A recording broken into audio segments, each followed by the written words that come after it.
Hi, good morning. இன்னைக்கு நம்ம எதை பற்றி பேச போகிறோம்னா த டாபிக் கால்டு எஜுகேஷன், அதாவது கல்வி. கல்வி அப்படிங்கிறது நமக்கு எப்போ நமக்கு கிடைக்கும்னா, நம்ம அதை தேடி போகும்போது மட்டும்தான் அந்த கல்வி நமக்கு கிடைக்கும். ஆனால் இன்றைய காலகட்டத்தில் பார்த்திங்கன்னா, கல்விங்கிறது அது ஒரு ஸ்பூன் ஃபீடிங் மாதிரி ஆயிடுச்சு. இப்போ இருக்க பேரண்ட்ஸ்லாம் என்ன பண்ணுறாங்கன்னா, ஸ்கூல் பக்கத்துலேயே வீடு, அப்புறம் ஒரு ஹோம் டியூஷன் எல்லாமே பக்கத்தில். இவங்க கஷ்டப்படாமல் அவங்க கையில் எல்லாத்தையுமே எடுத்து கொடுக்குறாங்க. அதாவது என்றைக்கு ஒரு பொருளை நம்ம கஷ்டப்பட்டு நம்ம அதை அடையணும்னு நினைக்கிறோமோ அப்போ தான் அந்த பொருள் கிடைக்கும். எப்போவுமே கஷ்டப்படாமல் ஒரு பொருள் நம்ம கைக்கு கிடச்சிதுன்னா அதுக்கு வேல்யூவே கிடையாது. அது மேலே நமக்கு வெறுப்பு தான் வரும். அதே தான் இன்றைய ஜென்ரேஷனுக்கு பார்த்திங்கன்னா, கஷ்டப்படாமல் அந்த கல்வி கிடைக்கிறதால முக்கால்வாசி இன்றைய ஜென்ரேஷனுக்கு அந்த கல்வி மேலே ஒரு பயங்கர ஒரு ஒரு வெறுப்பு தான் வந்துட்டுருக்கு. இப்போ நீங்கள் அந்த காலத்திலலாம் பார்த்தீங்கன்னா, ஒரு பெரிய கிங் இருப்பார். ஒரு அரசனே இருந்தாலும் அந்த இளவரசனை என்ன பண்ணுவார்னா, குருகுலத்துக்கு தான் அனுப்புவார். குருகுலத்துக்கு போனப்புறம் அவர் அதில் தலையிடவே மாட்டார். அந்த குருகுலத்தில் என்ன நடக்கும் அப்படின்னு நீங்கள் பார்த்தீங்கன்னா, அந்த முனிவர் அவங்கள காலையில் 3 மணிக்கு எந்திரிக்கிறதுலேருந்து டிசிப்ளினை ஃபுல்லாக டீச் பண்ணுவார், கஷ்டப்படுத்துவார். அவங்கள அந்த அளவுக்கு அவங்க இட்ஸ் நாட் த ஈஸி. இந்த குருகுலத்தில் படிக்கிறதுங்கிறது அந்த அளவுக்கு ஒரு டிசிப்ளினை சொல்லிக் கொடுப்பாங்க. அதில் எந்த இடத்துலையுமே அரசர் தலையிடவே மாட்டார். ஆனால் இன்றைய காலகட்டம் அப்படியே மாறி போனதால் அந்த கல்வியோட இம்பார்ட்டன்ஸ் மக்களுக்கு தெரியாமல் போச்சு. நீங்கள் சின்ன ஒரு சர்வே ஒன்று பண்ணி பாருங்களேன். சில குழந்தைங்க பார்த்திங்கன்னா 2 பஸ்ஸை பிடிச்சி, ஒரு ஷேர் ஆட்டோ பிடிச்சி ஸ்கூலுக்கு வருவாங்க. சில குழந்தைங்க அப்படியே வீட்டு பக்கத்தில் இருப்பாங்க, அப்படியே நடந்து வருவாங்க.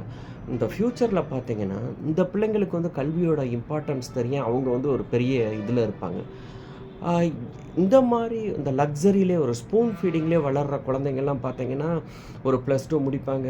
மெஜாரிட்டி, நான் எல்லாத்தையும் சொல்ல வரல, மெஜாரிட்டி உங்களுக்கெலாம் என்ன நடக்குதுன்னு பார்த்தீங்கன்னா, ஒரு கேப்டேஷனில் ஒரு காலேஜில் அட்மிஷன் வாங்கி கொடுப்பாங்க. அதுக்கப்புறம் நான் பிஜி தான் பண்ண போகிறேன்பான்.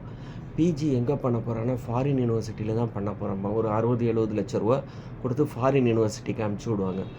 ஆனால் ஃபாரினில் ஒரு நல்ல ஒரு பழக்கம் என்னென்னா, அங்கே எல்லாருமே காலேஜ் ஸ்டூடெண்ட்ஸ் பார்ட் டைம் ஒர்க்குன்னு பண்ணுவாங்க. நம்ம பசங்க ஸ்பூன் ஃபீடிங்கில் வளர்ந்த பசங்க அதையும் செய்ய மாட்டானுங்க. அப்படியே வீட்டில் தான் உட்காருவானுங்க. அப்புறம் பாதி பேர் முடிப்பான், பாதி பேர் முடிக்காமல் இங்கே வருவான். இப்படி தான் ஒரு காலகட்டம் நமக்கு போயிட்டுருக்கு.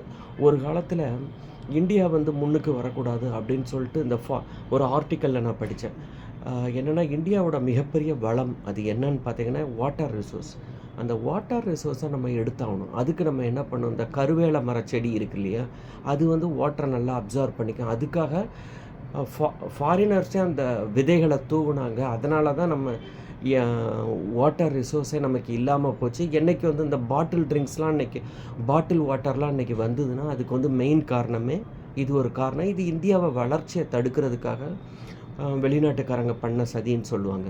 ஆனால் இப்போ ஒரு ஆர்டிக்கலில் படித்தேன், இந்தியாவை பார்த்து மற்ற கண்ட்ரிலாம் பயப்படுறாங்க. ஏன்னா இந்தியாவோட population mainly the young generation of population is more.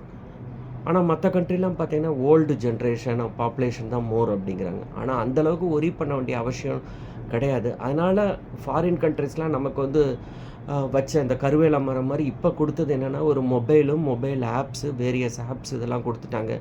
ஆனால் ஒரு சில இடங்களில் ட்ரக்ஸும் ரொம்ப சாதாரணமாக. இதெல்லாம் நம்ம குழந்தைகளோட எதிர்காலம், நம்ம யங் ஜென்ரேஷனோட எதிர்காலம் இதை பார்த்து நம்ம கேர்ஃபுல்லாக இருக்கணும் அப்படிங்கிறதுக்காக தான் இந்த பதிவு.